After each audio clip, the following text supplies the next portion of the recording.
여러분들하고 같이 이 강의를 오늘이 그러면은 지금 세 번째가 되는 건가요? 네, 세 번째가 되는 것이고, 요 제일 앞에 이 표지를 보면은 세 번째는 이제 타령문 쪽으로 해서 이야기가 들어가야 되는데, 오늘은 그 두 번째 부처님 생애를 알려주는 경전과 단행본 요거 좀 간단히 짚어보고 그 다음에 그 3번 항목으로 좀 내려가 볼까 합니다.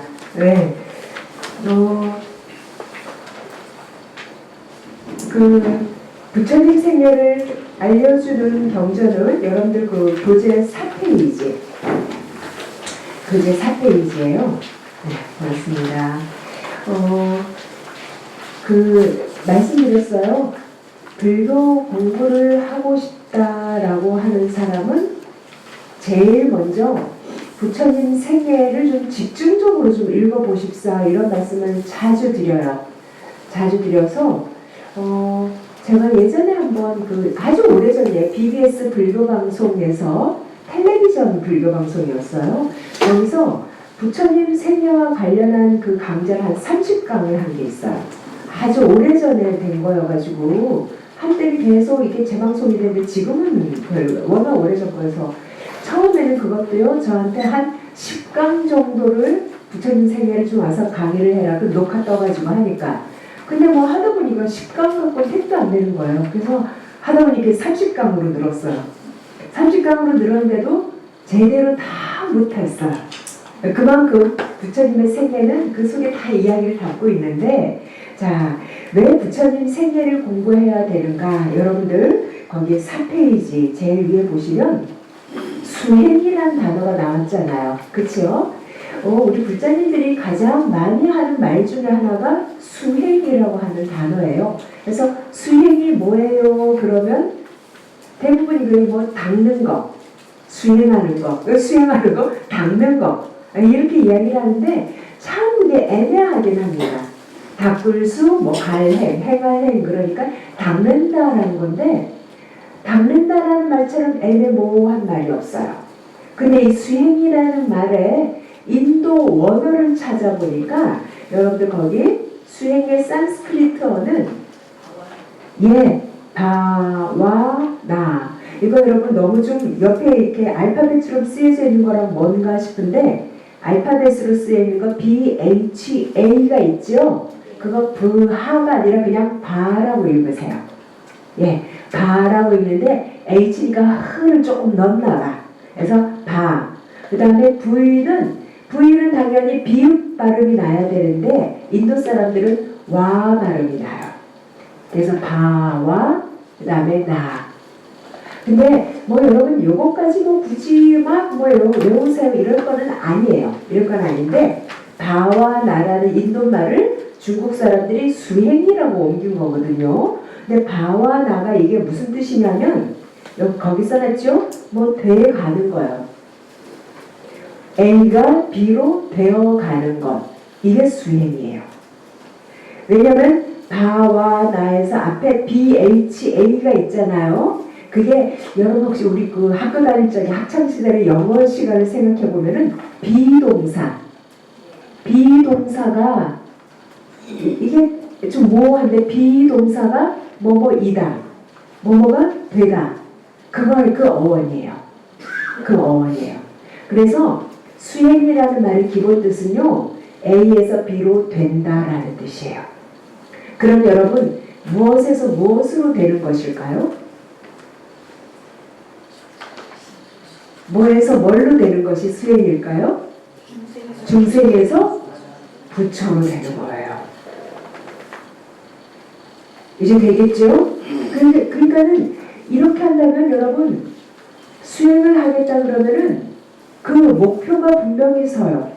예를 들면은 나는 난 날씬해지고 싶어요. 다이어트 성공해지고 싶어요. 이런 이야기를 많이 하잖아요. 근데 막연하게 나는 날씬해지고 싶어요 하면 이게 잘 안 돼요. 근데 예를 들어서 뭐 모델 누구처럼 되고 싶어요. 어떤 그 텔레비전에 자주 등장하는 뭐 모델 한혜진처럼 그런 몸매가 되고 싶어요. 그러면은 어떻습니까? 목표가 분명히 서죠.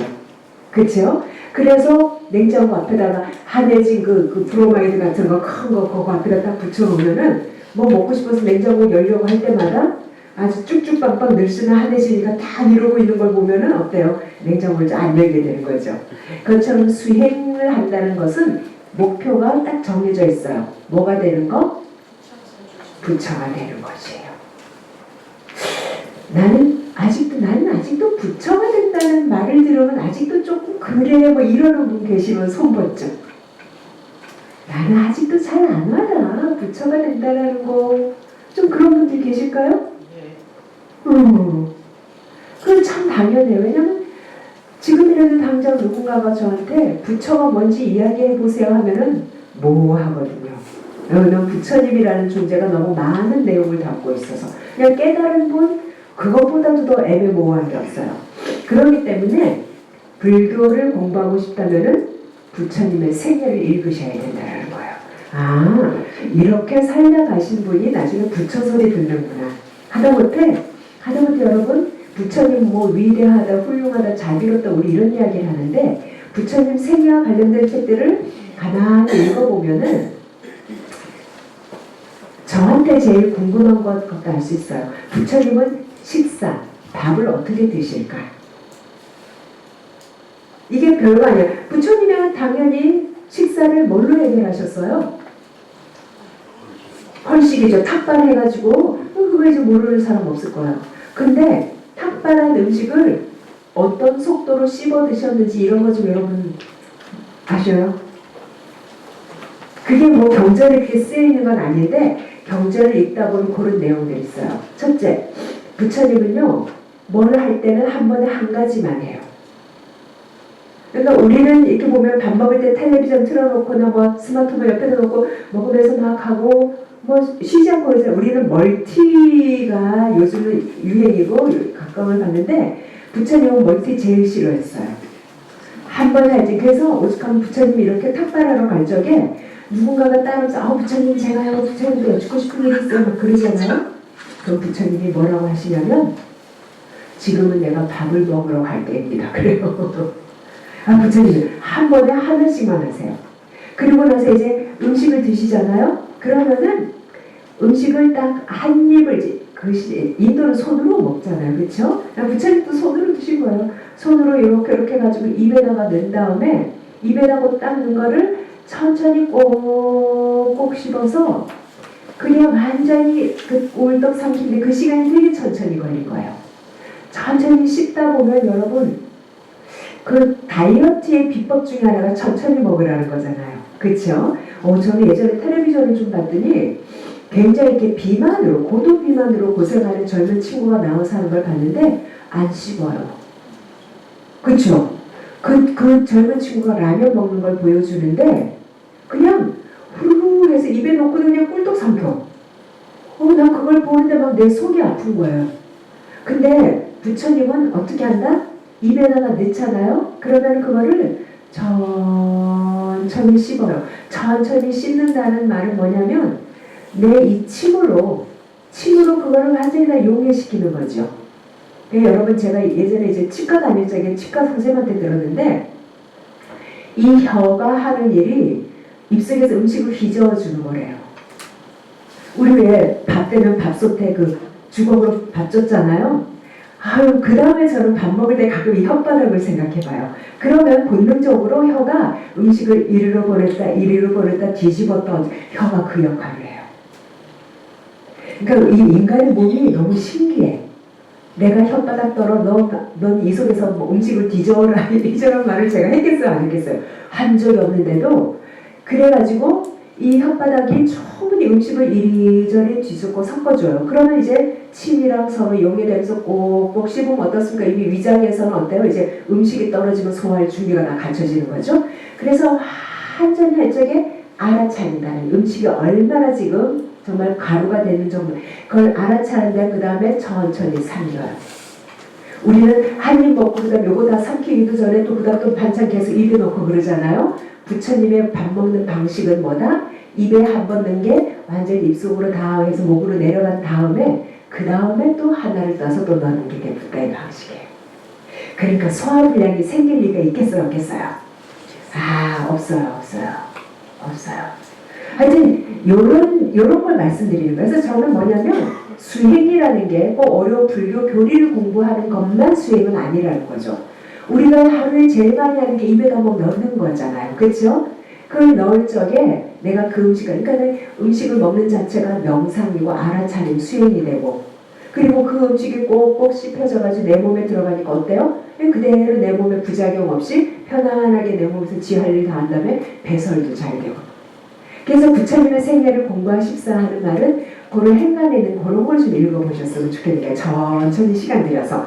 자, 아무튼 그래서 다른 말씀 안 드릴게요. 밥 한 번 천천히 꼭꼭 씹어 먹는 것도 내가 누구처럼 먹는 거다? 부처님처럼 먹는 거다. 그래서 여러분 아닌 게 아니라 서양에서는 명상하는 방법 중에 하나가 건포도 명상이라는 게 있다는 거 들어보셨어요? 건포도 하나씩을 참석한 사람들한테 하나씩을 나눠준대요. 여러분 그까짓 건포도 하나 그 입에는 어디 어금니 사이에 끼기는 할 것 같은데 요거 하나를 딱 나눠준 다음에 어떻게 한다? 아까 제가 말씀드린 것처럼 씹으라는 거예요. 오래 씹고 완전히 죽이 되잖아요. 그렇죠? 나중에 물대어서 그때까지 계속 씹어가면서 이 내 입속에 있는 그 음식이 어떤 형상으로 바뀌어지는가 그걸 가만히 이제 마음의 눈으로 들여다보는 것도 수행이 하는 먹기 수행이에요. 그러니까 여러분 수행은 일상에서 다 할 수 있는 것들이에요. 이런 거 마음에 드실까? 왜 이렇게 하셨어요? 너무 바빠요. 그게 문제예요. 그 바쁜 속도를 좀 늦춰야 돼요. 부처님은 느려요. 느린데 꾸준해요. 아시겠죠? 그래서 혹시 너무 바빠서 그럴 시간이 없다 그러면 그 제한된 범위 내에서도 일단 속도를 좀 늦춰보시는 거예요. 부처님은 느린 분이에요. 바쁘게 살아봤자 빨리 죽는 것밖에 없다. 지내보면 좀 그런 것 같아요. 그쵸? 뭐가 좀 바빠 하잖아요. 그럼 길 비켜주는데 전 속으로 그렇게 빨리 가다가 죽기도 빨리 가겠다는 거예요. 늦출 수 있는 한은 천천히 가자. 아무튼 그래서 수행이라는 것은 부처로 되어지는 것을 말한다. 그래서 거기도 있어요. 자, 세 번째 줄 지혜로운 부처가 되어간다는 것. 중생에서 부처로 되어가는 것. 내가 바뀌기 위해서는 목표가 분명해야 한다. 그래서 석가모니 부처님은요. 부처가 되고자 하는 불자들의 아주 훌륭하고 완벽한 본보기이자 역할 모델. 왜 영어로 롤 모델이라고 하잖아요. 그렇죠? 그거예요. 우리 불자들에게는 롤 모델이 딱 그분 한 분이에요. 그분이 누구예요? 부처님이에요. 근데 왜 그러냐? 우리 한국의 불자님들한테 부처님은 법당 한가운데 몸이 노랗게 돼서 앉아있는 그분 부처님만 떠올리니까 부처처럼 산다라는 게 이게 안 잡혀지는 거예요. 그러니까 부처님은 따로고 불교교리는 따로다라고 하는데 부처님의 생애와 관련된 걸 자꾸 읽어보면 이렇게 살아가는 게 내가 부처가 되는 길이구나 알 수 있다라는 거예요. 자, 그래서 보세요. 그 한 줄 밑에 부처님의 일대기를 공부할 수 있는 경우로는요. 가장 먼저 여러분 본생경, 본생이라는 말은 전생이라는 뜻하고 통해요. 전생. 석가모니 부처님이 지금으로부터 2600여 년 전, 이제 불기 2600년 절신 이제 막 지나가고 있는데, 여하튼 2600여 년 전에 인도 땅에서 태어나서 살다가 80세를 일기로 돌아가신 분이잖아요. 그렇죠? 그런데 참 재미있어요. 부처님하고 저하고의 차이점이 뭐 한두 가지겠습니까만은 만약에 누군가 저한테 야 이미령이 네 일생을 한번 나한테 얘기해봐. 만약에 누군가가 저한테 이렇게 했다고 해봅시다. 여러분은 여러분의 일생을 남한테 이야기할 때 몇 살 때 이야기부터 시작을 하시겠어요? 여러분이 기억나는 거 몇 살 때 일부터 기억이 나세요? 유치원 때. 하여튼 정말 많이 낮추자부터 대화서 6살. 저는 3살, 4살 때 일이 기억이 나요.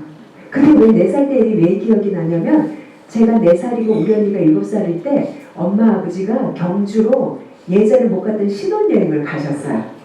그 시절에 신혼여행 간다는 게 실제 경주로 가셨어요. 그래가지고는 경주 가서 사진 찍고 그랬는데 그때 제가 4살이었던 걸 왜 기억하냐면 엄마가 임신 중이었어. 그 다음에 동생이 낳거든요. 그러니까 이제 제가 그 경주에 갔을 때 그게 드문드문 떠오르고 사진도 있습니다. 사진 보고. 그러니까 사진 덕분이에요. 제가 왜 이 말씀을 드리냐면 부처님과 여러분도 그렇고 저도 그렇고 부처님과 저의 차이점 중에 하나가 뭐냐면 당신이 인생 한번 얘기해봐. 그러면 우리는 금생에 응애하고 태어난 이 시점부터 이야기를 할 건데 부처님은 뭐다? 이번 생 이전의 전생부터 시작하는 게야.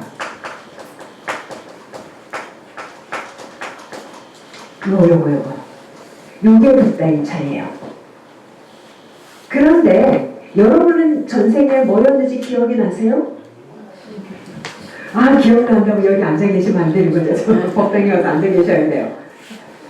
이것도 물론 부처님의 좀 신격화가 이루어진 다음에 일이라고 학자는 이야기를 하는데 왜 굳이 부처님의 전생을 들먹거리냐면은 이분이 금생에 부처가 된다는 것은 금생 한 번 갖고는 아니라는 거예요.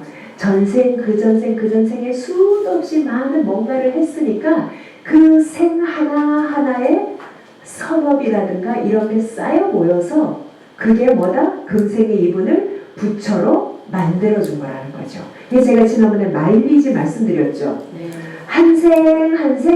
한생 선업을 짓고 남들을 위해서 희생하고 근데 단순히 맥없이 그냥 희생만 하는 존재가 아니라 남들을 올바른 길로 인도하고 안내하고 여러분 이거를 가리켜서 보살행을 했단 말이에요. 보살행을 해요. 근데 문제는 뭐다? 사람으로 태어난 것뿐만 아니라 동물로도 태어나고 뭣도 하고 하면서 그렇게 해서 보살행을 한 건 547번의 전생 이야기를 모은 책이 여기서 말하는 본생경 자타카입니다. 그래서 이렇게 인터넷을 뒤져보거나 뭐 서점을 보면은 여기서 제가 여기 쓴 것처럼 뭐예요? 본생경, 자타카 이런 책을 많이 만날 수가 있어요. 근데 이것도 안타까운 게 뭐냐면 이게 부처님이 전생에 사슴으로도 태어나고 원숭이로도 태어나고 날로도 태어나고 막 온갖 동물로도 많이 태어나요. 그런 거 보면 여러분도 그렇고 저도 그렇고 전생에 뭘로 태어났을까요? 뭘로도 태어나본 적이 있을까요? 저는 생각해보면 저는 전생에 개로 좀 많이 태어난 것 같아요. 개를 보면 이뻐서 못 견디겠어요. 길 가다가 개를 보면 꼭 한번 만져보고 말 걸고 꼭 그래 가야지 동족을 만난 것처럼 반가워서 그걸 생각해보면 전생에 개로 산 때가 많았나 이럴 정도예요.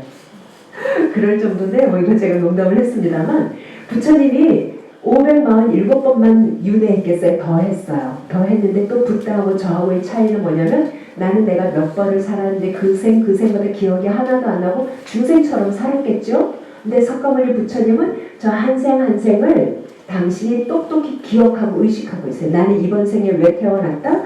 선업 짓고 보살행을 하려고 태어났다. 요즘 말로 하면 그래서 마일리지를 쌓으려고 태어났다.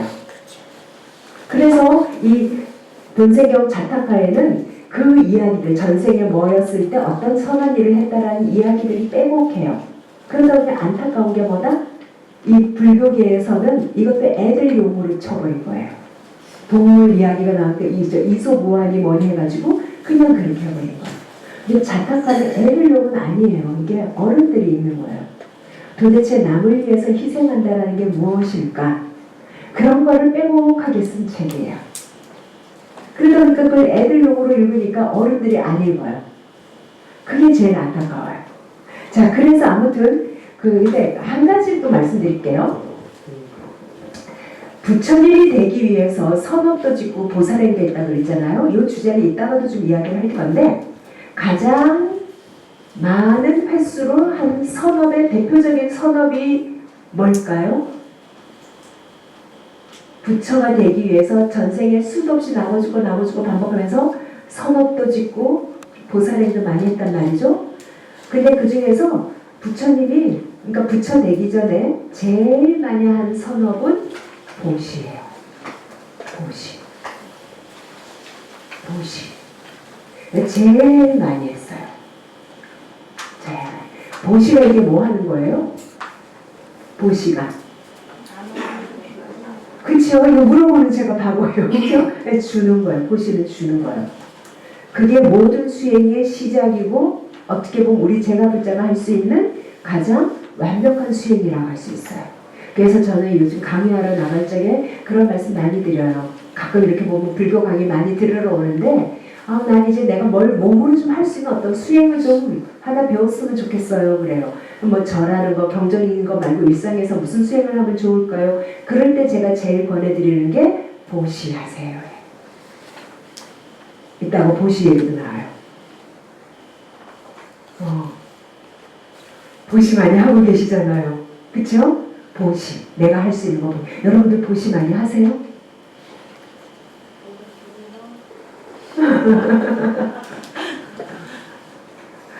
저도 할 수 있는 한은 조금 하려고 해요.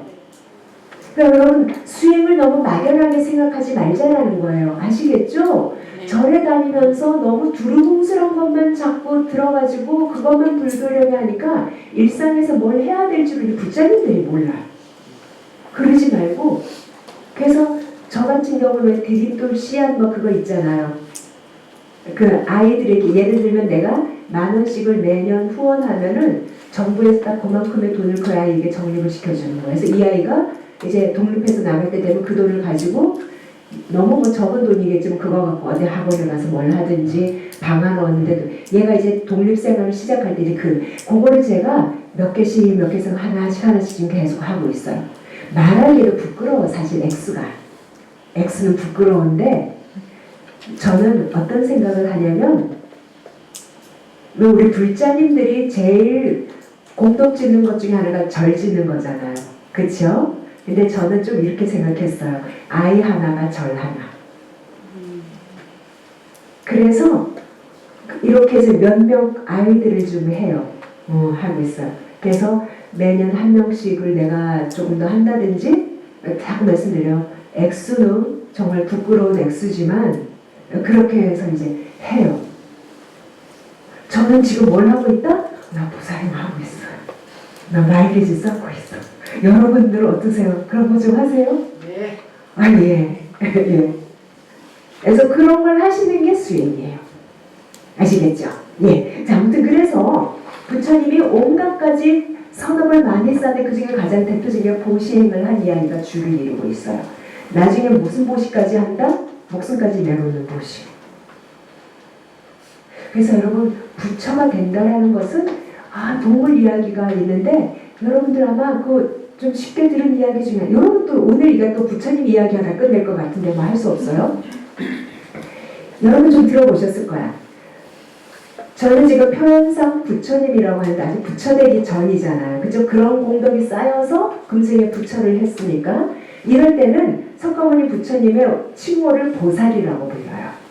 부처가 되기 위해서 수행했던 거를. 그래서 이게 보살이라고 하는데 보살이 나무 아래 이렇게 명상에 잠겨 있는데 갑자기 멀리서 휙 어지러운 소리가 나더니 비둘기 한 마리가 이 명상하고 있는 이 보살의 겨드랑이를 막 파고들더니 팍 떨고 있는 거예요. 그러면 이제 명상하다 깜짝 놀라죠? 깜짝 놀랐는데 그 다음에 조금 있다가 이제 그러더니 막 저를 좀 숨겨주세요 해서 팍 떨고 있는 거예요. 그래서 이렇게 이제 왜 그렇게 떨고 있지 하고 있는데 조금 있다가 사납게 생긴 매 한 마리가 막 맹렬하게 쫓아오는 거예요. 그러면서 뭐라고 그럽니까? 그 비둘기 내놓으라는 거예요. 비둘기에 먹이니까 내놓으라고 하는 거예요. 여러분이 보살이면 자 뭐고 하고 내놓겠어요? 그러니까 못 내놓는다 그런 거죠. 내놓으면 얘가 죽을 게. 그러니까 매가 또 뭐라 그러니까 나는 얘를 먹어야 산다는 거예요. 그러면 그 매가 그러는 거예요. 그러면 당신은 비둘기 목숨은 중요하고 내 목숨은 안 중요합니까? 그러면 어떻게 해요 그러면?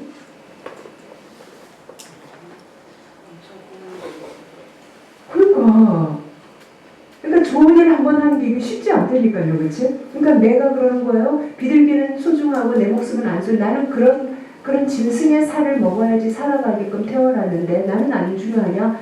그러니까 할 말이 없는 거예요. 그런데 이 보살이 어떻게 한다? 가만히까 그럼 이제 그 접시 그 저울 있잖아요. 그 저울을 갖고 오라 그러잖아요. 그래서 한쪽 접시에다가 비둘기를 올려놓고 어떻게 한다? 자기의 이 넓적다리 살을 이제 하는 거예요. 그래서 딱 비둘기 몸무게만큼 잘라주면 네가 그 더운 살 먹으면 되잖아. 그래가지고는 이 자기가 넓적다리 살 하나를 딱 잘라서 이쪽 접시에다 딱 올려놨는데 비둘기가 무거운 거예요. 더 어떻게 해야 돼요? 더 잘라야지. 그래서 또 자르고 올려놓기 계속 비둘기가 무거워. 그래서 이쪽 살 저쪽 살을 다 점여가지고 올려놨어요. 완전 이게 애들을 잃는 이거 잔혹동화인 거지. 그래서 했는데 온몸에 뗄 수 있는 살을 다 잘라가지고 올려놨는데도 어떻다? 여전히 비둘기가 무거운 거예요. 그러니까 내가 뭐라 그러니까 난 딱 비둘기 몸무게만큼만 먹겠다. 그걸 해도 그 약속을 했단 말이에요. 그러니까 나중에는 안 되겠다 해가지고 이제 이 보살이 그걸 자기가 그 저울 위에 올라가는데 그 다음에 딱 수평을 맞추더라는 거예요. 물론 여러분 이거를 지금 여러분들한테 그렇게 살라는 말은 절대 못하죠. 그렇죠? 일단 내 자신이 그건 불가능해요. 그런데 이 이야기는 두 가지를 다루고 있어요. 누구나 목숨은 평등하고 동등해요. 그렇죠? 네. 예, 개미 새끼 한 마리, 비둘기 새끼 한 마리도 물론 인간의 소중하지만 종교적인 차원에서는 생명 그 자체는 참 동등하다라는 거고 또 하나는 뭐냐면 부처가 되기 위해서 하는 보살행은 아낌없이 자기를 내놓는 보시라는 거예요. 아, 저 대웅전 가운데 앉아있는 분이요. 그런 거에서 부처가 됐다는 거. 근데 이런 얘기하면 사람들이 오히려 나는 그러면 부처 안 되려고 그래요. 이해가 돼요. 그건 너무 좀 무서우니까. 그러니까 그만큼 아낌없이 나를 내놓는 보시해. 아, 그런 것들이에요. 이런 것들을 그대로 따라하는 거는 무리겠지만, 그러니까 내 주머니에는 뭔가 재물을 줄 때 온갖 가지 마음이 막 일어나고 있잖아요. 그럴 때 이제 우리는 이런 이야기를 떠올리는 거죠. 내가 지금 사람들에게 물건을 보시하는 것도 내가 뭐가 되기 위한 것?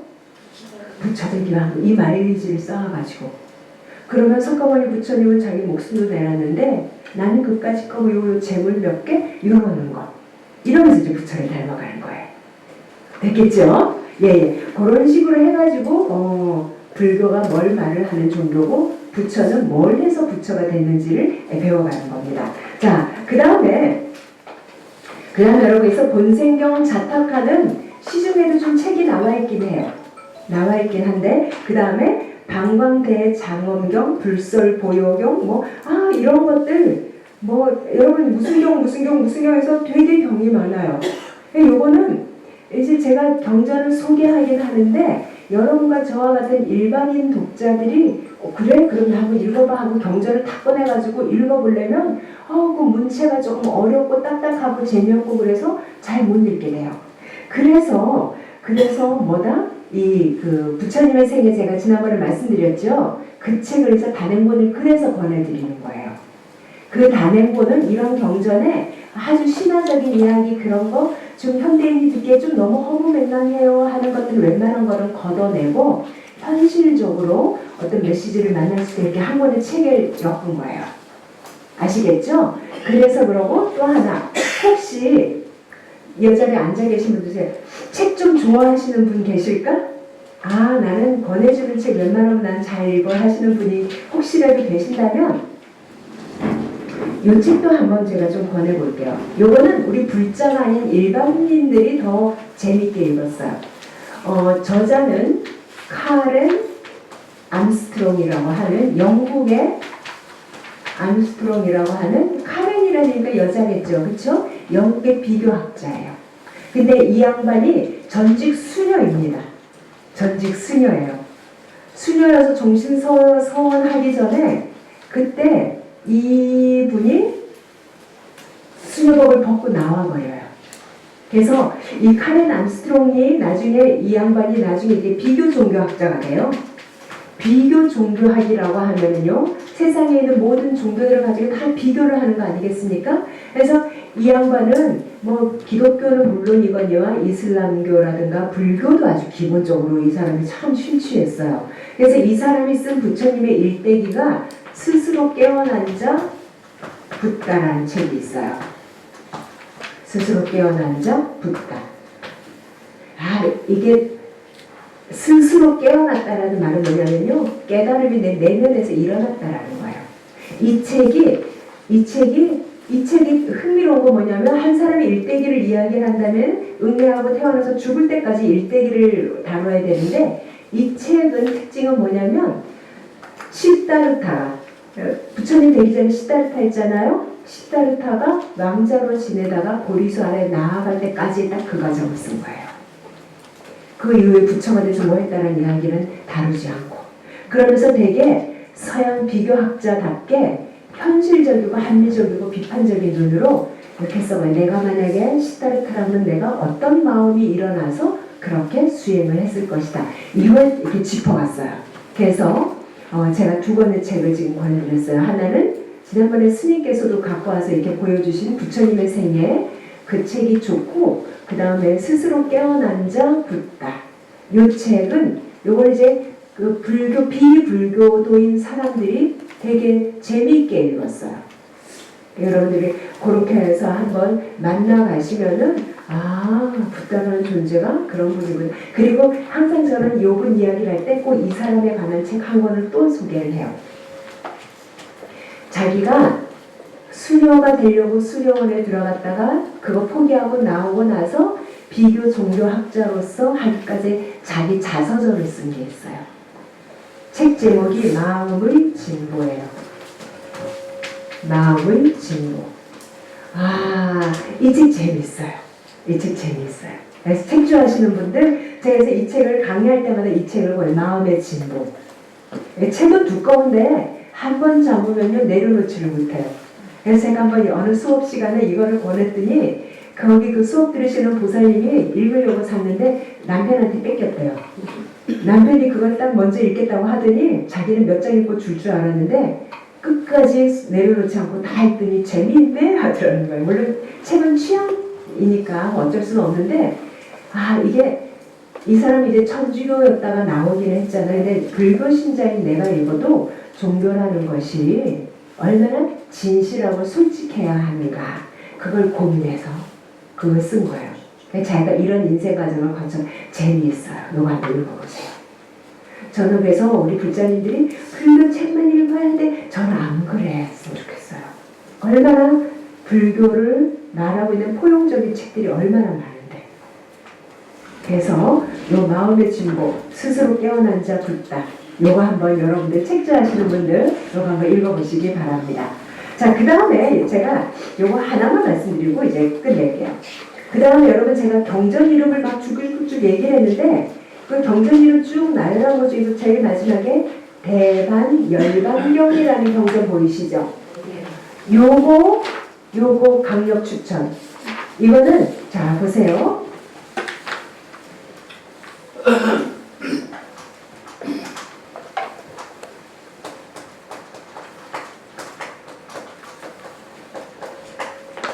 우리 불자님들은 이런 경전 제목도 약간 좀 거리감이 느껴져요. 그런데 자, 여기서 봅시다. 열반이라는 말은, 열반이 이거는 깨달음이라는 뜻이라고 제가 지난번에 말씀드렸죠? 깨달은 사람이 이제 육신이 죽어요. 성자의 죽음을 반열반이라고 불러요. 아시겠죠? 이 반열반은 성자의 정말 죽음이에요. 꼭 부처님뿐만 아니라 훌륭하게 수행을 하신 분들이 정말 육신을 끝내는 것이 이 반이라는 건 이렇게 완전하다는 뜻이에요. 완전한. 그래서 뭐요? 대라는 말은 위대한데요. 이거는 뭐냐면 석가모니 부처님이 돌아가시기 전에 길게는 2년, 짧게는 돌아가시기 전 한 3개월 동안의 여정을 아주 자세하게 그려놓은 책이에요. 그래서 대반열반경은요, 여러분 혹시 강목스님이 요거를 아주 다된본으로 문고판으로 이렇게 이제 해서 이렇게 개별적으로 이렇게 유포를 하고 있어요. 그게 부처님 최후의 여정? 뭐 이런 이름으로 해가지고 그거 한 게 있어요. 그 보면은 왜 그러죠? 새들은 죽기 전에 새들의 지적임이 가장 애절하고 사람은 죽기 전에 하는 말이 가장 진실하다고 이야기를 하잖아요. 우리들의 스승이신 석가모니 부처님이 돌아가실 때, 여러분 부처님 돌아가실 때 모습이 어땠을까요? 나는 이거를 자꾸 인간적으로 난 자꾸 상상을 해봐요. 부처님이 80생애로 세상을 떠나셨잖아요. 그렇죠? 지금으로부터 2600년 전에 80세 어떻습니까? 굉장히 불교에서의 제일 좋은 죽음은 여러분 좀 죄송한 말씀이지만 자연사예요. 그건 정말 뭐야? 정말 늙어서 죽는 거잖아요. 부처님 80세까지 살다가 가셨는데 80세를 사시려니 여러분 제가 자꾸 말씀드려요. 불상을 생각하면은 금동 부처님에서 팽팽하고 금붙칠해가지고 아주 이렇게 우람한 상체에 눈을 떴는지 감았는지 불상의 얼굴을 보면 그 나이가 몇 살로 보이세요? 불상의 얼굴은 동안도 최고래요. 피부 좋죠. 그렇죠? 맨질맨질하고 반짝반짝하고. 근데 여러분 진짜 살아있는 석가모니 부처님이 80세일 때 모습이 어땠을까요?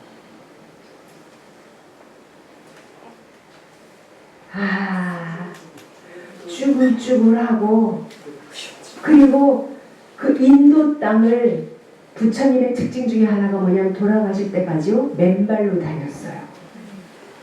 그 당시에 신발이 없던 것도 아니었어요. 스님들한테는 밑창을 한 겹 된 신발을 신으라고 당신의 제자들한테는 신발을 신도록 허락을 하셨는데도 불구하고 당신은요 돌아가시는 그 마지막 순간까지 맨발로 다닐 뿐이에요.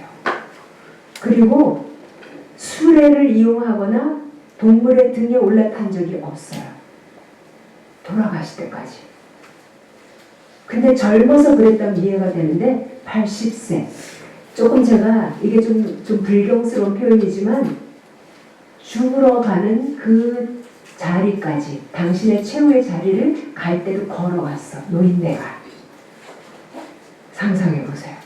그리고 그 인도 햇빛 그 뜨거운 거 자외선 차단제를 바르겠어요? 안 바르겠어요? 바르겠습니까? 안 바르죠? 실컷 먹고 쭈글쭈글하고 그리고 뭘 배불리 드셨겠어요? 이게 제가 자꾸 이렇게 인간 붓다를 생각해 보라는 거예요. 이런 말이 지금 노인네 백가죽 늘어듯이 그 몸을 이끌고 하루도 걸르지 않고 아침마다 동네 탁발을 나가고 사람을 만나면 법문을 들려주고 그랬던 분이 붓다예요. 그러다가 이제 아시는 거예요. 내가 이제 죽을 때가 가까워졌구나를 알았어요. 어떻게 해야 합니까? 근데 부처님은요 죽을 때가 가까워져서 뭐 더 유별나게 뭘 하지는 않아요. 이게 또 붓다의 특징이에요. 여기 부처님 세계를 하다 보면 재밌어. 우리는 왜 그런 거 있잖아요. 내가 지금 직장을 이렇게 열심히 다니니까 내가 몇 살 되면 은퇴한 다음에 나는 이제 뭐 어떻게 우리가 이런 거 있잖아요. 그리고 또 우리가 쉽게 하는 말이 뭐예요? 무슨 일 있으면 이제 나보다 어린 야 이거 네가 해. 이 나이에 내가 하냐? 그러면서 나는 이제 뭐 이런 걸 하고 우리는 이렇게 이야기를 하는데 부처님은 부처님의 생애에서는 그런 적이 없어요. 당신 할 일은 당신이 그냥 했어. 돌아가시는 그날까지. 상상이 됩니까? 석가모니 부처님이라고 인도 전역에 들썩들썩 왕들도 와서 무릎 꿇고 하는 그 권위자인데 그분은 그랬다니까 맨날 아침마다 빈 그릇 밥그릇 들고 나가가지고 탁발하고 그러고 이제 돌아가실 때 뭘 더 하겠다는 건 없어요. 근데 그 3개월의 여정을 담았어. 보면 눈물 나는 거 많아요. 그래서 어떤 때는 이 부처님도 여러분 늙어가는 몸으로 그 걸어다니까 얼마나 힘들겠어요. 그러니까 뭐를 잘못 드셨는지 엄청나게 뭔가 이렇게 몸이 뭐가 왔나 봐. 그래가지고는 제가 볼 적에 이렇게 좀 토사하고 막 이런 게 좀 있었어요. 그러니까 안한존자가 늘 부처님 옆에 다녔잖아요. 근데 이 부처님이 너무 괴로우니까 안한존자도 저리 가라 그랬어요. 그거 어떻겠어요, 그쵸?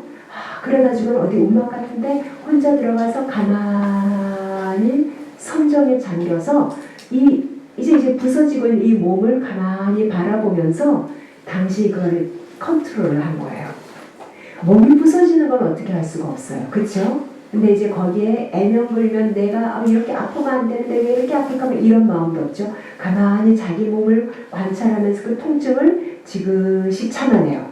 그러다가 그 다음에 며칠이 걸렸는지 모르겠어요. 그 다음 이제 겨우 이제 좀 의식을 되찾아가지고 이렇게 이제 그 움막 같은데 이렇게 이제 나와서 어디 나무 아래 이렇게 앉았나 봐요. 그러니까 안한존자가 여러분 안한존자가 부처님 25년 동안 부처님께서 시봉을 들었잖아요. 이 안한존자 심정은 어떻겠어요? 방 안에 뛰어들어가서 뭘 어떻게 해드리고 싶은데 부처님이 들어오지 말라 그런 거예요. 내가 이거 컨트롤을 해야 되니까. 그러니까 안한존자는 속이 시커멓게 타들어가는 거죠. 그러니까는 밖에서 애명불명하고 우리 부처님 어떻게 되나 막 이러다가 어느 날 이제 부처님이 이러고 천천히 나와서 나무 아래 이러고 앉으니까 안한존자가 아이고 다행이라는 거죠.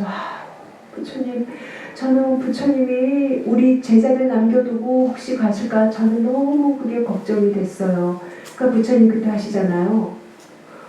너희들은 나한테서 뭘 기대하는가? 나는 이미 너희들한테 할 말 다 했다라는 거죠. 내가 죽기 전에 가르쳐 줄 거고. 왜 여러분 맛집은 맛집 비결이 있죠. 그렇죠? 그 맛집 비결은 밑에 제자들한테 함부로 가르쳐줘요, 안 가르쳐줘요? 안 가르쳐주죠. 그렇죠? 며느리도 몰라요. 이 비결은 언제 넘겨줍니까? 죽을 때 넘겨주잖아요. 이거를 불교에서 뭐라냐면 스승의 주먹이라고 하는 표현이 있어요.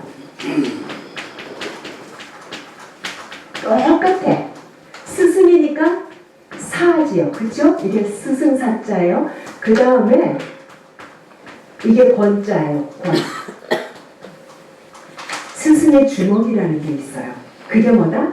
불교에서의 최고 핵심 요리를 부처님이 여기다가 딱 감춰두고는 그럼 이제 제자들은 요거 배우기 위해서 내 밑에 올 거 아니겠어요? 근데 이거 함부로 보여주면은 이 제자들이 그거냐 하고는 나를 능가하고 막 그럴 거 아니겠습니까? 그리고 나에 대한 경배도 안 하고. 그러니까 옛날 인도에서는 그런 게 있었대요. 자기 수행의 최고는 요 주먹 안에 꼭 감춰두고 죽을 때까지 이걸 펼치지 않는데요. 그럼 제자들은 어떻습니까? 오로지 이거 하나 보려고 스승님 돌아가실 때까지 그냥 그렇게 있는 거예요. 근데 부처님은 뭐란다? 나에게 스승의 주먹은 있다 없다? 없다는 거예요. 나는 이미 처음부터 니네들을 다 부르셨더라. 그러면서도 또 뭐라 그러냐면 이렇게 막 너무 힘들어하고 막 그러고 있으니까 이제 안한존자가 부처님 좀 괜찮으십니까? 저는 너무너무 걱정이 돼서 막 그렇게 했습니다라고 하니까 그때 부처님 하신 말씀이 되게 기억이 나요. 나 이제 힘들다라는 거예요. 그 늙었다라는 거예요. 늙었다라는 걸 뭘로 표현하냐면 다 부서진 짐수레를 가죽끈으로 칭칭 동여매서 끌고 가는 것과 같다. 비유가 어떻습니까? 이 늙어감을 그렇게 표현해요. 그 늙은 스승을 이제 어떻다?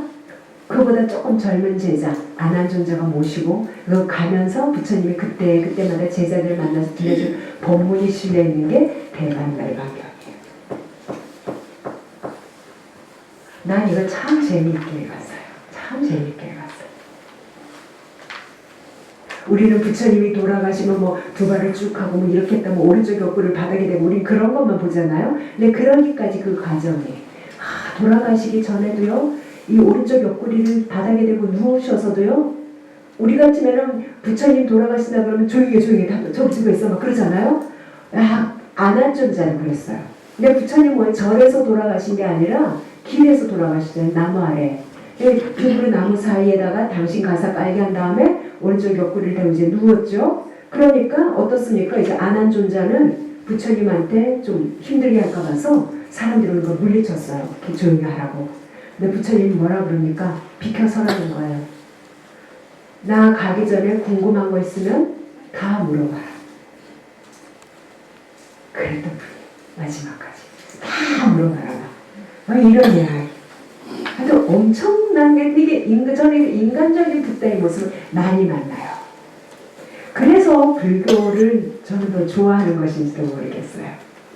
난 불교가 그 붓다의 인간적인 매력이 참 아름답기 때문에 그걸 여러분들이 부처님의 생애를 꼼꼼하게 읽어보셨으면 이렇게 이제 안내를 드립니다.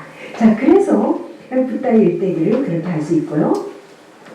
자, 그래서 여러분 그게 똑같아요. 그 밑에 보세요. 어떻게 해서 이번 생에 붓다가 될 수 있을까? 그 밑에서도 네 번째 줄이죠. 자타카, 본세경을 참고하라는 거예요. 불교하면 어렵다는데 이제 어렵다는 생각을 내려놓으세요. 뭐래도 할 수 있어요. 그 다음에 어떻게 이번 생에 붓다로 살아갔을까? 이런 이야기는 니까야나 아한경이나 이런 경전에 많이 있고요. 마지막 모습은 어떠했을까? 대반, 열반경이라고 하는 이 경을 읽어보면 되고요. 그리고 이제 단행본을 제가 두 번 말씀드렸죠? 부처님의 생애, 그리고 스스로 깨어난 자 붓다. 이런 걸 한번 부처님 생애를 만나보시면 인간적으로 다가와요. 잠깐 목 좀 축이고 이것이 들어가겠습니다. 그래서 부처님의 생애와 관련해서는 다양한 이야기를 할 수가 있는데 제가 꼭 여하튼 그래서 여러분 경전들을 다 읽으세요라는 말은 좀 모호해요. 경전 내용 문장 자체가 옛날 문투여가지고 그래서 그 단행본을 제가 일부러 소개를 해드리는 거예요. 자, 그럼 됐나요? 네. 자, 그럼 여러분 이제 5페이지 먼저 우리 도표를 보시면 도표 3페이지의 도표를 보시면 자, 거기 부처님의 가르침에서 고바로 밑에 부처님의 생애와 관련해서 제가 간략하게 말씀을 드렸어요. 그 다음에 저는 여러분들한테 여러분 자령문과 타령문이 있다고 그렇게 표시가 되어 있죠. 그래서 저는 여러분들한테 타령문 쪽 경전을 먼저 좀 알려드리고 싶은데 괜찮으시겠어요? 네. 기도와 관련된 이야기를 담은 경전들 먼저 좀 줄게요. 그랬을 때 여러분 그 도표를 계속 보시면 큰 보살님께 기대겠다. 그 도표가 줄이 밑으로 쭉 내려와서 재미있는 이야기를 읽으면서 불교 교리와 만나고 싶다라는 거 있죠. 사실 요거는 여러분 자령문 쪽에 들어가야 되는 건데 제가 이거를 여기다 넣은 거는 경전이 길지 않아서 짧아서 여기다 넣었어요. 그래서 경전이 꼭 어렵고 긴 그런만 경전이 아니라 짧은 내용도 경전 속에 들어간다. 오히려 그 속에 붓다가 말하고자 하는 메시지가 더 명확하게 담겨있다. 그래서 제가 이거를 여기다 넣었어요. 그래서 경전하면 기분이 어때요? 그러면 100이면 100사람 뭐라고 하냐면 어려워요. 그쵸? 그리고 뭐가 애매모호해요. 다들 이렇게 이야기해요. 근데 절대 그게 아니라 아주 직접적으로 불교가 전해주는 메시지가 있는데 그냥 하지 않고 비유를 들어서 이야기를 꾸며서 이야기를 통해서 불교의 메시지를 전해줘요. 자, 그래서 여러분들의 박스 번호가 몇 번이었죠? 5번이었죠? 5번에 해당하는 게 이제 5페이지를 펼쳐봅시다. 5페이지 보면 짧고 재미있는 비유를 통해 불교를 만날 수 있는 경전. 불교를 만난다라는 말은 쉽게 말하면 부처님이 도대체 뭔 말씀을 하셨냐를 우리가 알아야 돼요. 부처님이 뭔 말씀을 하셨느냐. 자, 그랬을 때 대표적인 게 백유경이라고 했어요. 백유경. 이거 제가 그 책 한 권을 유마경 책을 지금 마무리하고 있는데 백유경에 대해서도 제가 다시 써요. 혹시 여러분들 우리 불교의 불교신문 있잖아요. 그래서 불교신문 오래전 그 사이트를 들어가 보면 이미령의 백유경 이야기라고 해서 연재를 한 3년에 걸쳐서 쓴 게 있어요. 그거를 예전에 다 연재를 끝난 다음에 그 책으로 내려다가 내용을 보강을 해야 될 것 같아서 멈춘 게 아직까지 몇 년째 흘러내려왔는데 그래서 여러분 혹시 인터넷에 이미령의 백유경 이야기 이렇게 검색하시면 제가 옛날에 요 경전 내용 하나하나에 대해서 쓴 그거를 만날 수가 있어요. 조만간에 내년이든지 후년이든지 요거 이제 좀 책으로 좀 낼 건데 그리고 또 하나 이분의 책을 권할게요. 100일 동안 100가지 이야기. 저자는 이현수 남자분이에요. 그리고 이분이 돌아가셨어요. 돌아가셨는데 출판사에다가 원고를 막 넘기고 나서 그 다음에 이분이 돌아가셨어요. 그래서 이 책을 마지막으로 제가 이렇게 검토를 해가지고 이 책을 단행본을 내게 했습니다. 그래서 감수라고 하는데 제가 이제 그 책을 마지막 검토를 해가지고 제가 한 거예요. 근데 이현수라는 이 선생님은 뭐냐면 그 SK에서 근무하고 뭐 이래가지고 불교 학자는 아닌데 굉장히 책을 많이 읽고 글을 아주 전자하게 글을 쓰는 분이에요. 그래서 정확하게 말하면 98가지 재미있는 이야기를 가지고 어른의 마음으로 이야기를 어떻게 풀어나갈까 해서 어른이 읽는 배경을 쓴 거예요.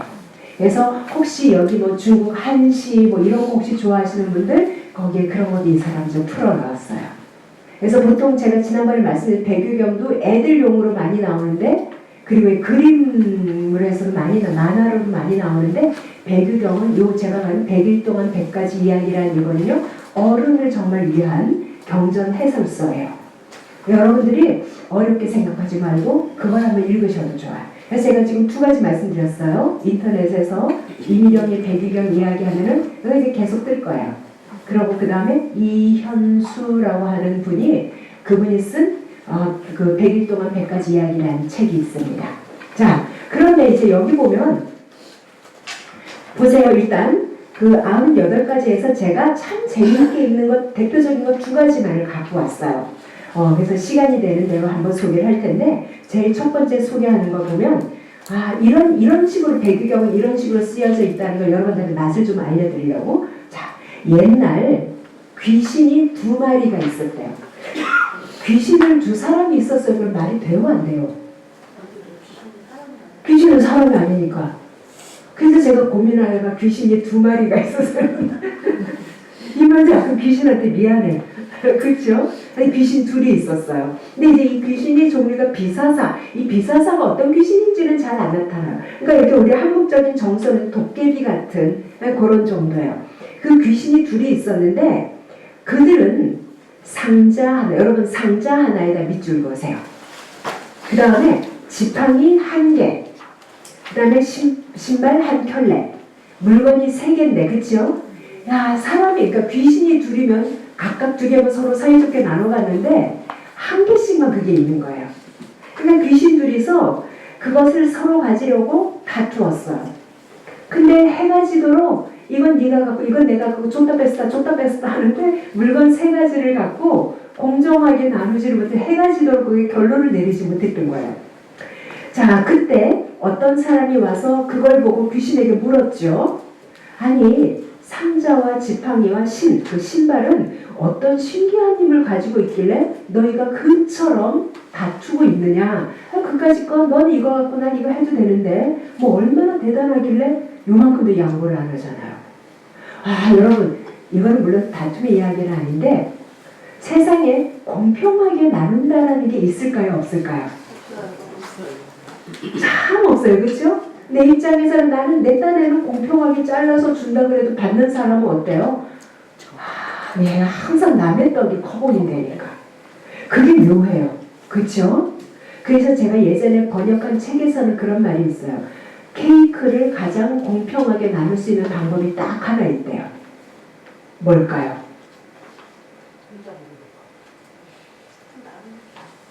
상대방한테 네가 잘라 가져라고 하는 거래요. 말이 돼요? 안 돼요? 그게 세상에서 제일 공평하대요. 부부가 이혼할 적에 재산 딱 반 가른다 그래서 어때요? 정확하게 아파트 팔아서 반 나누는 게 정확하게 나누면서 소파도 반 나누고 침대도 반 나누고 이랬던 이야기도 좀 어디 있어요. 그런데 이것처럼 아까 3가지 물건이 있었죠. 그러니까 이제 이 사람이 하루 종일 구경했을 거 아니겠어요. 근데 영 결론을 내지 못하니까. 자, 그래서 도대체 그게 뭔데 그러냐고 물으니까 귀신이 대답하기를, 자, 상자는요 의복, 음식, 평상. 평상은 요즘 말로 하면 소파 같은 거고 침구는 뭐 여기 침대 같은 거죠. 그런 땅 위에 생활 도구 등을 모두 턱턱 만들어내는 보물상자라는 거예요. 이 상자는 뭐다? 갖고 있는 사람이 상자 뚜껑만 열면 내가 원하는 것에서 다 튀어나오는 보물상자예요.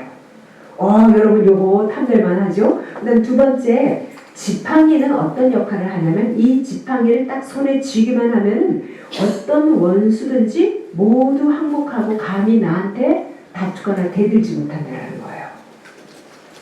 그 다음에 3번째, 신발은 이 신발만 신으면 어디든지 내가 원하는 대로 날아다닐 수 있다는 거예요. 아주 지금 이 신발만 신으면 어때요? 미국 가고 싶어 하면은 이 신발이 나를 그냥 미국에다가 탁 앉혀놔요.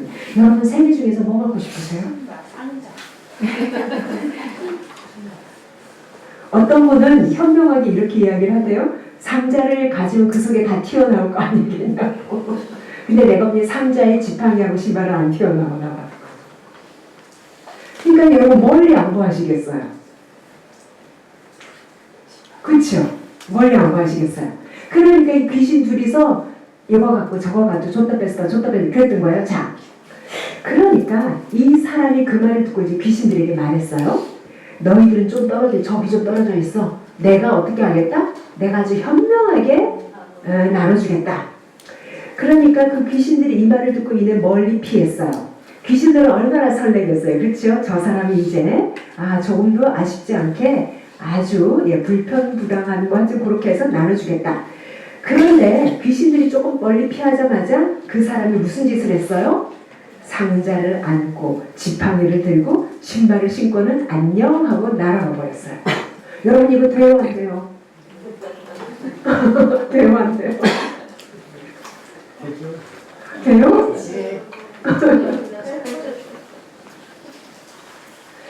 비유 이야기. 근데 제가 왜 이걸 여쭤보냐면 요즘 하고 나서 여러분 이거 돼요 안 돼요? 다른데 강의 갈 때는 항상 이걸 물어봐요. 그러면 많은 불자님들이 안 되지요 그래요.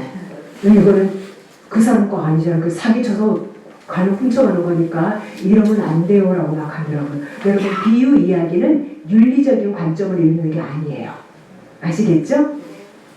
혹은 먼저 가져가는 게 인조한데 아시겠죠? 비유 이야기를 읽을 때 윤리 도덕적으로 읽는 게 아니라 아까 우리 회장님 말씀하신 것처럼 내가 가져가기 전에 먼저 가져가는 놈이 인자지고. 자 이제 봅시다. 귀신은 깜짝 놀랐으나 어쩔 수가 없다. 그 신발을 신고 횡하고 가니까 어떻게 따라잡겠어요? 그러니까 귀신들에게 말하기를 너희들이 다투고 있는 물건을 내가 지금 가지고 왔는데 이제 니들은 안 다투고 괜찮지? 그러고 쇼 가버렸어요. 자 요까지가 비유 이야기인데 제가 지난번에도 말씀드렸어요. 정작 사실 이 이야기는 별로 안 중요해요. 지금부터 나오는 여기서 비사사라는 귀신은 요 대목 있죠? 이게 이제 원래 포인트예요. 하나하나가 뭘 상징하는가예요.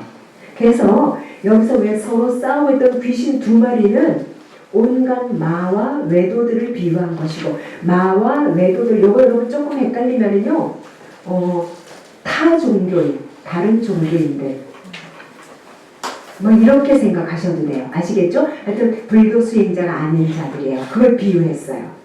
그리고 자 처음에 상자가 하나 있었다 그랬죠? 상자는 뭘 상징하냐면 도시를 상징합니다.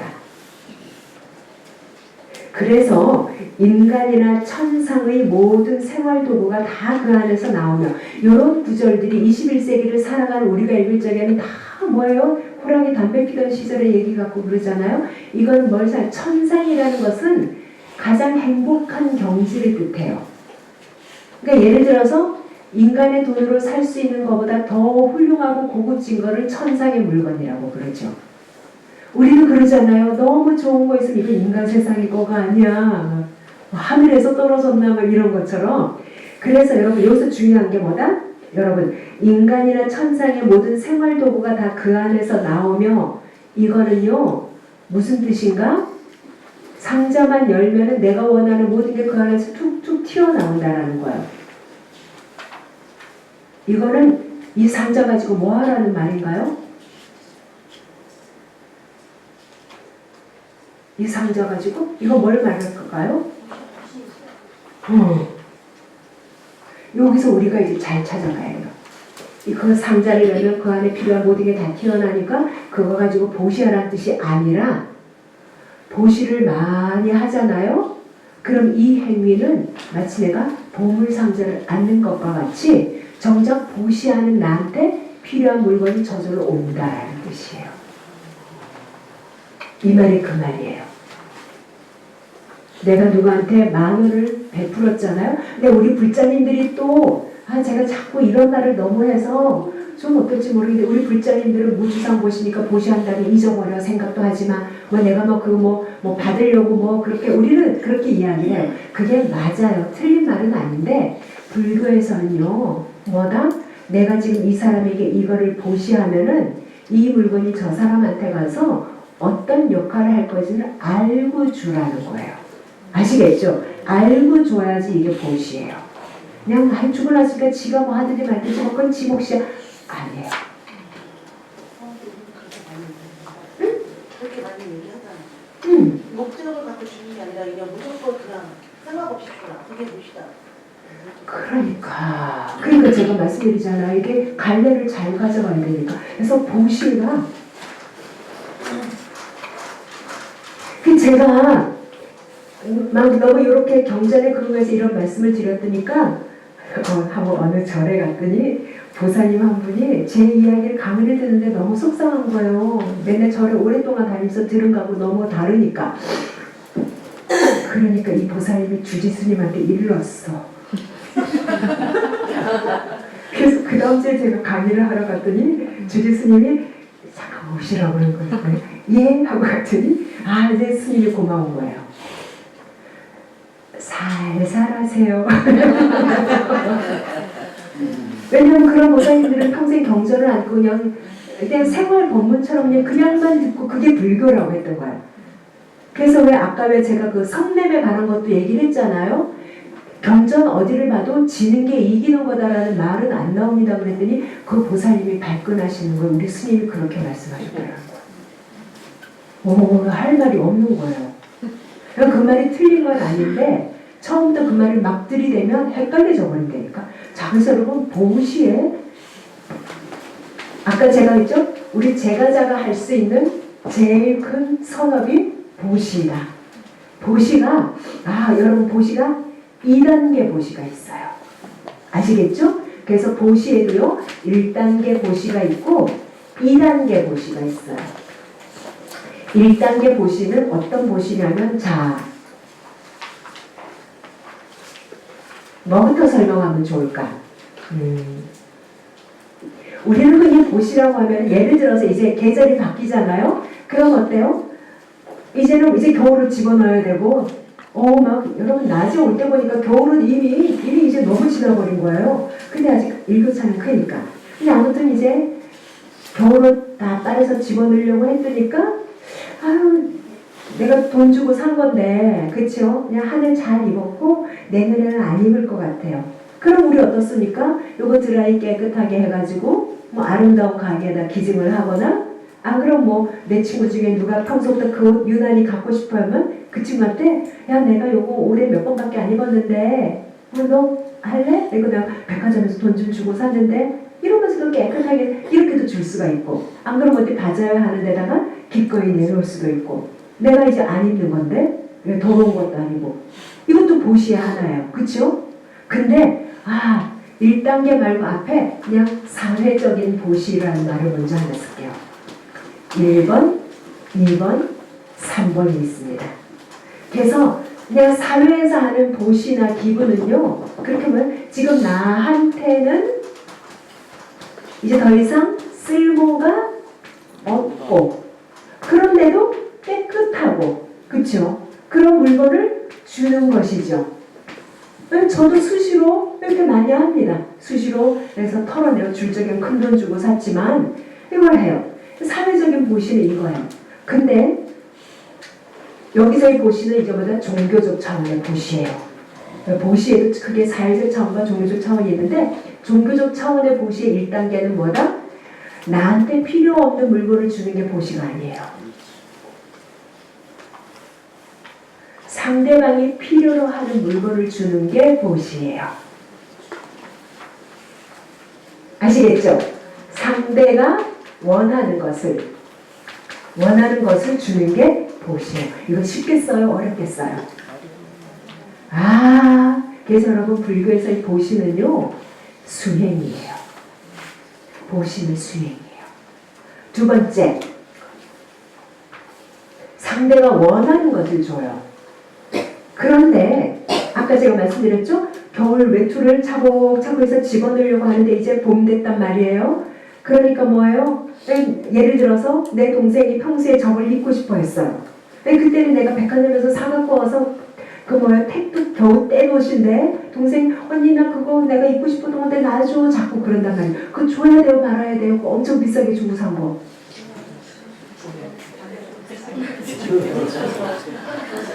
아직 할부 첫 달도 안 끊은 걸 달라고 그러는데. 보살님, 동생이니까 보살님 최고야. 그 이제 우리는 뭐야? 아유, 안 돼. 이거 내가 진짜 벼르고 벼러서 산 거야. 그 이제 올겨울에 아껴서 입었어요. 그 다음에 집어넣으려고 보니까 동생 생각이 난 거예요. 근데 내가 워낙 깨끗하게 입었고 드라이도 싹 했다니까 완전히 백화점에서 산 거랑 똑같아.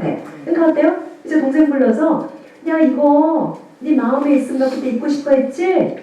이거 가져갔다가 이번에 이제 겨울 오면 너 입어 하고 줬어요. 이거 보시일까요? 아닐까요? 아니에요. 선생님이 그래도 원하면 보시라는 것 같고 선생님이 그냥 안 입을 거야 이러면 안 보시라는 아, 여기 보시의 조건이 있다니까? 언제 주냐면 상대가 원할 때 주는 거예요. 아시겠죠? 지금 그 결국은 뭐예요? 지금 내 동생이 그 코트를 가져가면 얘는 뭡니까?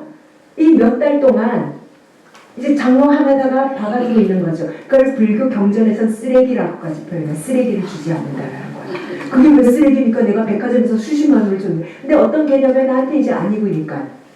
물론 어떻다? 사회적인 것은 다 하는 거야. 그러니까 이걸 이제 극단적으로 그런 거 보시가 아니라고 말을 했지만 그것도 해야 돼요. 하지 말라는 말은 아닌데 종교적인 차원에서 이거 정말 중요해요. 상대가 원하는 것을 상대가 원할 때. 그리고 또 하나 동생 불려서 너 이거 가져가니까 그래 내가 입을게 동생이 그랬어요.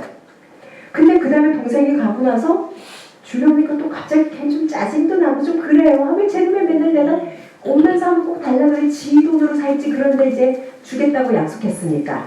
그래서 어때요? 딸내미를 에이 영희야 너 저기 이거 갖다 줘. 이거 보실까요? 아닐까요? 보시의 조건은 뭐다? 내 손으로 주는 거예요. 예. 근데 또 이렇게 얘기를 했다니까 사람들이 내가 바빠서 자식을 시켰는데 뭐 그건 알아서 하세요. 그렇죠? 근데 말하는 거 아시겠죠? 누구 심부름 시켜서 하는 거 이런 거 아니에요. 물론 뭐 내가 워낙 바쁘고 뭐 해서 대신 좀 해주겠냐고 이런 마음이 통하는 거는 괜찮은데 무슨 뜻인지 아시겠죠? 보살 이거 그건 보시 근데 내 손으로 준다는 거 아시겠죠? 예. 기꺼이 내 손으로 해요. 아, 여러분 보시의 조건이 보시의 조건 또 있어요? 상대를 존중하면서 주는 거예요. 저 맨날 나 있던 것만 달라고 그러고 꼭 내 거 맨날 가져가고 뭐 몇 개 내 거 몇 개나 가져갔어? 막 이러면 이 존중이라는 말이 들어가요. 그 다음에 뭐다? 주고 나서 후회하지 않아야 돼요. 또 하나 인과법을 믿고 주는 게 보시의 조건. 인과법이 뭐예요? 이 행위를 통해서 어떤 결과가 나올지를 알고 줘야 되는 거예요. 되겠습니까? 이건 제가 막 하는 게 아니라 초기 경전인 니까야 아한경이라는 경전에 보시의 종류가 이렇게 나와요. 됐죠? 그럼 이제 여기까지 들은 분들이 아니 그럼 우리 맨날 절에서 무주상 보시한다. 그쵸? 주고 나서는 잊어버려라. 우리 그런 말 숱하게 듣잖아요. 그래서 우리 불자님들은 무주상 보시만을 기억해요. 무주상 보시는 그럼 뭐란 말이에요? 그게 2단계 보시예요. 아시겠죠? 이게 무주상 보시예요. 1단계 보시를 하고 나면 이 사람은 이 보시가 얼마나 정확하고 아름답겠습니까? 그렇죠? 가령 상대방이 알코올 중독자라고 해봅시다. 그 여기서는 상대가 원하는 것, 알코올 중독자가 원하는 게 뭐겠어요? 술이지. 그래서 뭐 필요한 게 뭐가 있어요? 그럼 그 사람 뭐라 했어요? 나 딴 거 맨날 딱 소주 한 병만 그래요. 근데 여기서처럼 상대가 원하는 것을 상대가 원할 때 준다. 오케이, 그럼 줘야지. 알코올 중독자한테 술 주면 돼요, 안 돼요? 우리 무주상 보시면 주고 나서 잊어버리는데 이거 불자님들이 이게 헷갈리는 거야. 아시겠죠? 알코올 중독자한테 술을 준다는 건 인과법에 근거해서 주라는 거예요. 자, 그럼 어떻습니까? 줘야 돼요, 말아야 돼요? 내가 이 술을 주는 행위로서 처음에는 이 사람이 알코올 중독인지 모르고 그냥 하나 술 한 잔이 딱 먹고 싶 처음에는 내가 만약 모르고 해서 술 한 잔을 사줬어요. 근데 나중에 와서 듣고 보니까 그날 내가 술 한 잔 사줬는데 이 사람이 그 술을 먹고 동네 지나가는 꼬맹이들한테 못된 짓을 했다는 걸 알았어요. 나는 그 사람들로 그 짓을 하라고 준 건 아닌데 이걸 알았다면 그 다음에 또 이 사람이 저한테 나 술 한 잔 할 때 줘야 돼요, 말아야 돼요? 아시겠죠? 인간법을 믿고 준다는 말이 그 말이에요. 이 행위가 어떤 결과를 불러올 것인가. 알고죠. 물론 제한적이겠죠. 그렇죠? 내가 주고 나서 그 사람이 그거 갖고 뭐 하는지 반점만 주고 쫓아갈 수는 없어요. 근데 어때요? 상식전에서 생각할 수 있는 것만큼은 충분히 생각할. 이거를 충분히 연습을 하신 분이 그 다음에 나는 이렇게 훌륭한 보시를 한다라는 생각을 일으키지 않고 하는 보시가 무주상 보시예요. 아시겠죠? 네. 그래서 보시에 1단계, 2단계가 있다는 거예요. 이러면 안 헷갈려요. 이러면. 그래서 우리 동남아시아 여행 가면 어떻습니까? 동남아시아 그게 성지순례 같은 거 가면은 그 가이드들이 그래요. 애들이 $1 하면 그 뭐라 그럽니까? 주지 말라고 그래요. 주지 말라고 그래요. 아주 단단히 주지 마세요, 주지 마세요 그래요. 근데 또 우리 한국의 불자님 특히 보살님들은 어때요? 마음이 약해. 그게 그까지 $1. 그러니까 뭐예요? 그러니까 애들이 $1 그러면요 안 보려고 뭐 저리가 막 이래요. 근데 이제 가이드는 계속 주지 마세요 한단 말이죠. 그러면서 가이드는 뭐라 그러냐면 그러실 거라면 그 동네는 학교라든지 어디에다가 이게 그 돈을 이렇게 향해서 학용품을 사서 이렇게 하자 이렇게 이야기를 해요. 그럼 이제 오케이 하는데 왜 한국의 보살님들은 그건 안 해. 정이 많아가지고 그래서는 이제 그래서 다들 예를 들어서 이제 다 본 다음에 자 이제 버스에 올라타세요 그랬어요. 근데 한 보살님이 유난히 늦게 와. 그래서 이렇게 자료 읽기 늦었어. 그럼 뭐라 그래요? 아니야 그냥 딱 가서 버스 출발할 때 뭐라 그러니까 내가 주고 왔잖아. 그거 어떻게 안 줘? 그쵸? 우리 흔히 보는 거예요. 사실 뭐가 더 낫는가 안 낫는가는 제가 이렇게 심판을 할 일은 아니에요. 근데 뭐냐면 그래서 아니 가이드가 주지 말는데 왜 줬어? 그러면 그럴 때 보살님들이 항상 하는 말이 뭐예요? 줘야지 내 마음이 편해요. 보세요. 내 마음이 편하려고 그 여러분들 애들이 그 관광지에서 $1에서 벌어들인 돈이 아버지가 한 달 공장에서 일한 돈보다 더 많아요. 그러면 여러분들은 애들을 학교로 보내겠어요? 관광지로 보내겠어요? 그러니까 그 다음에 뭐예요? 이제 한국의 보살님들이 사탕을 가져가. 사탕도 주지 말래요. 애들이 치과 치료를 전혀 못하니까. 근데 우리는 뭐예요? 끝까지 사탕 하나 먹었다고 당장 얘가 썩냐 그러는데 얘네들은 허구한 날 한 번도 치과를 가본 적이 없으니까. 그래서 그 가이드들이 뭐라 하냐면 그런 거 돈 모아가지고 이게 어떤 그 단체를 통해서 하자. 안 하시더라니까 그거를. 아시겠죠? 뭐가 더 좋은지는 모르겠어요. 그 아이한테 $1한테 우리 한국 사람 통 크게 $1한테 $10 척 주면서 그럼 걔는 좀 오너스탄 그 기분도 일생에 만끽해야 되겠지만 아이의 일생을 위해서라면 뭐가 더 나은지 인간법을 잘 생각하라는 거예요. 아시겠죠? 보시가 이렇게 보시를 하면 뭐가 좋다? 내가 원하는 건 다 나한테 온다라는 거예요. 아시겠죠? 그냥 내 마음만 편하고 막 그게 아니에요. 불교 경전에서는 정확하게 현실적으로 나한테 과보가 와요. 그게 뭐다? 내가 갖고 싶은 것들이 원할 때 적적 온다라는 거예요. 왜? 내가 바로 그렇게 사람들한테 줬으니까. 이게 보신이라는 설명이에요. 어떻습니까? 되게 현실적이에요. 그저 너무 불교를 마음만이라고 생각하지 마세요. 아시겠죠? 내가 그래서 사람에게 따뜻한 밥 한 끼를 주잖아요. 그러면은 불교에서 경전에서 뭐라 하냐면 내가 그 사람에게 따뜻한 밥 한 끼를 대접을 하잖아요. 그럼 내가 복을 받아. 어떤 복을 받냐면 다음 생에 내가 예뻐진대요. 이건 왜 그런 줄 아세요? 굶주린 사람들이 이게 배기 싫어지잖아요. 내가 이 사람에게 따뜻한 음식 하나를 줬다라는 건 이 사람이 뭐예요? 혈색이 돌잖아요. 그 과보를 내가 받는다라는 뜻에서 예, 음식을 보시면 다음 생에 내가 예뻐지고 건강해지고 현실적인 이야기를 해요. 오늘 그 세 가지 물건 중에 보시 하나가 했다.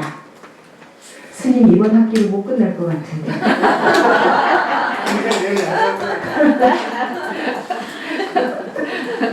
근데 이런 얘기 좀 짚어봐야 되죠. 그렇죠? 아, 보시에 대해서 할 말이 너무 많습니다. 아시겠죠? 네. 자, 오늘 보시 이야기를 했으니까 다음 시간에 나머지 두 가지 물건들, 그러니까 경전을 이런 식으로 이용할 거예요. 자, 여러분 오늘 고생하셨고요. 일주일 뒤에 뵙겠습니다. 마치겠습니다.